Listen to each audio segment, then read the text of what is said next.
hariho umugabo mwiza. Sheri. Yes. Uyu muntu w'Imana wagukomera uyu munsi. Amavuta yanyuze sheri. Nishirana niwe pe. Yanyuze bana hanga ko tufite nakano kabiri n'isuka yacu. N'isuka yacu tukabirira. Niko bimeze. Kenshi cyane asengera abantu Jamaica. Sheri. Yes. Ndaho cyane umeze neza cyane. Umeze neza niyo neza. Nari mutegereje ngo kuvuye. Ariko nta bantu baje kongera bahagara. Sheri baje benshi aho hari gahunda hari abarwayi ugomba gusengera. Yego. Baje mbabwira ko abandi bagiye bagutumiye. Wa mugore ushaka umwana uvukana amadolari yaje. Sheri yaje. Ndabona unaniwe kamaze gukora imihigo. Yego. Nadine. Muzanire dadi kamambiri. Naniwe kabisa. Nakoze akazi. Sheri nkuko bisanzwe rero kadusenga kugira ngo asengera umugabo. Mana urakoze ko umugabo wanjye ageze mu rugo amahoro ku muntu wamutoranyije. Mana nziza rero hararwaye bakeneye ko basengera. Nukuri ndakwinze ko wamutoranyije. Umugore wanjye n'inzobe waramumaye Mana. Nukuri databuja komeza udumugisha mu rugo. Umugore wanjye asa n'abantu batatu urakoze Mana ko twumvishe mu izina rya Yesu. Amen. Sheri ndabona umeze neza. Umeze neza sheri nakoze nahuye n'abantu bakomeye nakora amafaranga menshi. Amen. Nakora amafaranga menshi ikimenyimenyi uriya mwana arakeneye bitandata kunoza ajugunya agenda akagura ice cream. Ababisikaze kunda. Arazikunda ntabwo rero naza ku kazi nka kariya n'amavuta Imana yaduhaye tugomba kurya amafaranga. Yego tugomba kurya amafaranga ahubwo se mbwira zamwe tubambwiraga wifuza ejo ngomba gusohokana. Sheri urakoze. Ibintu biza cyane nishima. Nishimye cyane kandi ukanezeza cyane. Hanyuma se ariko hari n'amavuta nabonye nagura 125. Sheri. Yes. Oya Sheri katubanda dushaka kuntu tuva mu bukode. Amavuta urabizi n'ubundi ndi mwiza Imana yagoye umugore mwiza katubanze tuve mu bukode. Uri mwiza uziko nagiye nsoma mu bitabo. Nasanze uri ku mwanya wa kabiri ukurikira Mariya wabyaye Yesu. Ariko Sheri uri umugore wa kabiri. Uri umugore mwiza cyane ukurikira Mariya wabyaye Yesu. Ndabona umeze neza ariko hari ikibazo mfite. Kuko urya mu ijambo ry'Imana mu migani aratubwira ngo jya unywa ku mazi y'iriba wifukuriye. Sheri njya mbona usengera amazi y'iriba wifukuriye. Yego. Ushatse kuvuga ngo ukunda umugore wawe gusa wahawe imbere y'Imana n'amategeko. Ari we ngewe. Yego. Ariko njya mbona usengera abarwayi benshi harimo nabo ejo bundi usenga. Yego. Nkuko arambwiye ngo ni ndebesha amaso. Mbona ubukorakora ku bakobwa se Sheri ntabwo uzanca inyuma koko. Ntabwo nabikora. Uransezeranya. Ntabwo nabikora buriya narakubwiye ngo uri umugore wa kabiri nuko Mariya no wa mbere ukaza wa kabiri ukakurikira Mariya. Ikindi rero kubakoraho mba ndi kwirukana imyuka mibi. Mba ndi kwirukana imyuka mibi mbangira ngo zimu bagende. Ako Sheri hari karuvati nagoye muri anniversaire ntabwo urayambara. Ndashaka ejo ari uzambara. Ejo ngomba kuyambara ikindi buri. Ejo dufite gahunda y'abarwayi wahaye. Barwaye zasengera. Ejo hari hantu cyagese. Ariko natuzana konake wa mugore nazagarukanga. Zabubwire icyo dukeneye ni konake. Kuko twambwiye ko azabyara umuntu afite amadolari mu ntoki kandi bizashoboka. Imana yarabikweretse. Sarabinyeretse ntabwo nyemera se umugore wanjye. Sheri ndakwemera pe ko hari byinshi wavuze kandi bisohora. Nikoze mu biganza byanjye amavuta yatazamayibere. Sheri babiswa mukunda. Hanyuma rero hari ikintu kimwe ashaka kubwira. Ndashaka gusaba hari umuntu wanyemereye visa.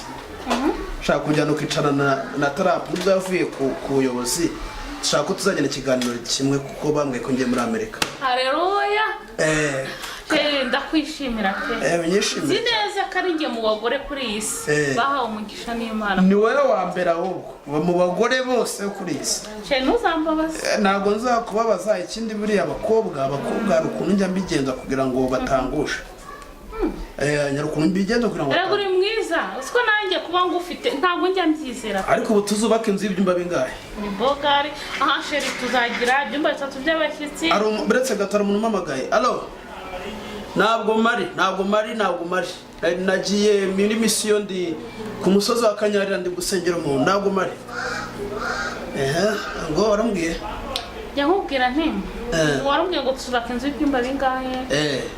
sharabizi bitatu by'abashyitsi icyo gukoramo reverence nacyo ugomba kugisigaza. icyo cyo ni ingenzi birumvikana yego kuko ari wo murimo wawe kandi ari wo murimo udutunze. hanyuma hari akantu nkeneye afite icyaka cyinshi icyaka nananiwe cyane. hari umugore nasengeye namumaze nk'isaha n'igice namukozeho akazi gakomeye. shere ndumva ashaka akantu ko kunywa sura muri firigo ndahitamo ikiraro. sheri ushaka iki? buranda hitamo ikigoro.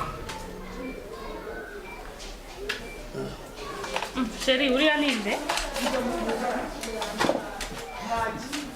Fafu urashaka icyanga? Ariko pasiteri mwibensi mwariyeme. Ushaka icyanga? Urahuri kumwe n'umugore wa muranezerewe muragaramye muranezerewe. Hanyuma inda waneye? Inda waneye urumva azayijyana? Inda nyine? Ngo sheri. Ariko mwajya musenga Imana y'ukuri. Uraho ugeretse akaguru ko kandi waneye ndigize amezi 4 wowe n'umugore wa muranezerewe ndangize amezi 4. Ukuntu bimeze rero ibintu ni bibiri. Uramunungana n'umugore wawe. Urabyemera ntago byemera. Umva sheri. Va mu mubiri ujye mu mwuka. Hanze hari abateka mutwe benshi. Uyu mukobwa kuko mwararyamanye wamuteye inda. Wambwiye kandi njye mugura kabiri ukurikira Mariya nyina wa Yesu. Umva mugore mwiza. Igisupusupu kuri isi. Inzobe ya mbere mubaza kujya mu ijuru. Uyu mukobwa birashoboka ko hari umuntu wamunumye kubera amavuta bafitiye ishyara aba bishop. Nzi neza kuvugana n'Imana. Yego. Sheri tujye mu cyumba usenge. Imana byose irabitwera. Kabwire kagende tujye mu cyumba dusenge. Umuziga buramutse umbeshye. Nakwibagirwa ko wahunze. Umva sinakubeshya.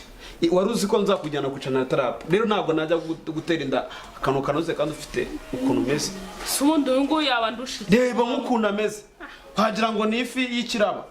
Shenda kwizeye. Dusengera rwaye bagakira. Yego. Hano tubayo kubera ko abafite. Oya nta mubyare navukana amadolari tuzamera karo wacu ariko se mwana Sheri ni mubeshye. Imana izagukubita. Abana bacu bavukana amadolari. Yego. Nuzi ko kagakobwa kacu.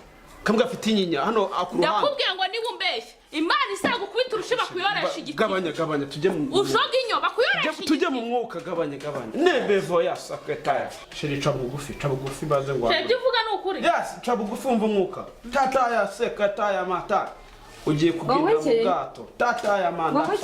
Sheketa. Fata bibere yawe. Uretse gato. Nafite telefone yawe. Niko. Ngakomeza uhanuwe. Bandura sano. Wamunyaweze w'ibinyama we wanjije utagira ubwenge. Uzajya muza mwigo mutuhanurira mutubeshe nimangiza. Basheshe ubasheshe. Bamu mubiri ujya mu mwuka. Uretse gato. Ibyo binyama byawe byo. Mugore mwiza uretse gato. Bare mwiza. Tujyamana. Uretse bukuna rivuze. Uretse taya sikitaya ma. Taya sibe matsa. Gabanya gusakuriza Imana. Ubaha Imana madani gabanya gusakuriza Imana. Imugawaza Imana. Tetebe fo sheketa. Uyu mwana yabo wanje yabataro wanje azayoborana na tarapo. Tarapo wahe? Ngo mikurikira taya siki. Tarapo wahe? Kungo taya siki. No wandi uyu mwana. Niba usenge uyu mwana. Tata nakwe ngo niba ari tata wanje. Tata siki taya. So uvugana n'Imana. Umva uwo uzayoborana azaba neza. Cece kaza umva umugabo wanjye mbye ko magore bakwisi bose nkurikira Mariya. Ntabwo yagutinyuka. Sheri wamwemeye. Uyu ngo yasa n'umukubengeri. Ngo kurikira. Asa na za mishonzi. Kurikira Mariya nyina wa Yesu. Ni mishonzi sheri. Ni mishonzi. Sheri reka dusenga. Icyamba namaze gushaka umwana wanjye visa namaze gushaka umwana wanjye visa agiye kubana na n'umwami kasi mu Bwongereza uri kumva taya sekretari sibyo